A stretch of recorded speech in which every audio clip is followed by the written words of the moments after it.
I first came across the Lucinda Ellery consultancy about 4 or 5 years ago when I was watching a documentary about Trichotillomania called Girls on the Pull. It was the first time I'd really seen anyone else speak about the condition, and it, made me feel quite emotional in a good way to see other women talking about it and make me realise I wasn't alone. And it was also great to see a place like Lucinda Ellery trying to help these women to prevent and also feel better about themselves. I really liked the idea of the IntraLase system as something that was giving them new head of hair and also trying to help them stop pulling with a physical barrier. I decided to get involved with the IntraLase diary project because I really wanted to help other women out, see what options were available to them. Obviously, seeing that documentary Girls in the Pool really helped me in realising there are other women out there in the condition, and ultimately kind of helped me seek the help I am seeking. And also, obviously, I wanted to use the IntraLase system because it has got to the point where I've tried so many different things, and my the trichotillomania is getting a bit out of control, and I want to try my best. Obviously, there is no cure, but I do want to try my best to get it under control at this point. And I think the IntraLase system is the best way of doing it, because not only is it going to give me a full head of hair, which is going to make me feel inspired and not want to go back to the place I am in now, it's also going to give me a physical barrier to help me stop pulling, so I physically can't pull. And I think it just sounds perfect. So for me, to help me and also to help other women with the condition. Concealing the areas is incredibly difficult and time consuming. I have to wake up extra early to kind of try and cover up, make sure that it's not visible, and sometimes I can even make myself late for work because I'm spending so long trying to cover up patches. And I have used I guess hair makeup to try and cover up the bald patches. That tends to be what I do. There have been situations I have shied away from because of my condition.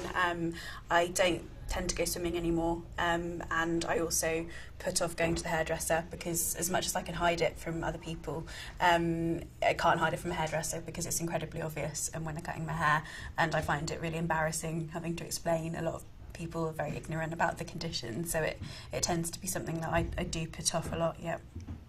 A lot of people have been incredibly understanding, and I haven't come across much stigma. I would say, there is a lot of kind of misconception about the condition out there. Obviously, people say, why don't you just stop pulling your hair out? And it's not that simple. Obviously, if I could do that, I would. It's really not that simple. I kind of liken it to kind of wanting to scratch an itch or pick at a spot. It is an urge, and when you give in to that urge, there is satisfaction there. And obviously it's a really horrible condition because you can see the damage you're doing to yourself, but you just can't stop the urges. And I have tried to explain this to people, and they are incredibly understanding, but I do think it is quite difficult for them to grasp, and there is certainly a lot of stigma about it. For a long time, I didn't seek any help about the condition because I was so embarrassed, and I didn't want to even admit to myself that it was a problem. I kind of told myself that it was just a bad habit I had and it wasn't affecting my life. And then it got to the point where it really was. Obviously, I'd given myself this bald patch, and I was taking so long to try and hide it. I was so self-conscious. I didn't like leaving the house when it was rainy or windy because I'd have to kind of always rush and find a bathroom and try and rearrange my hair. And so, it got to the point where it was really affecting my life, and I decided I had to do something about it. I have tried to conceal my hair loss with clip-in hair extensions, but I don't really like them very much. I think they're a little bit obvious and they're quite impractical, so they don't make me feel particularly confident, so I haven't really used them very much. Today I'm going to have the IntraLase for the first time. I'm feeling excited and nervous, probably more excited, obviously kind of wondering what the day is going to bring. I'm quite excited to kind of have a new head of hair at the end of the day.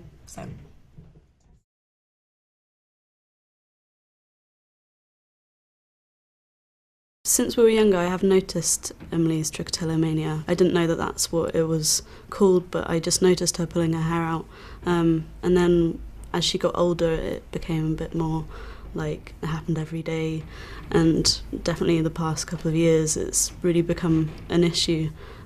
Me and my family managed by kind of coming together and, you know, working out ways that we could support her, just kind of like reaffirming that, you know, that it was going to be okay.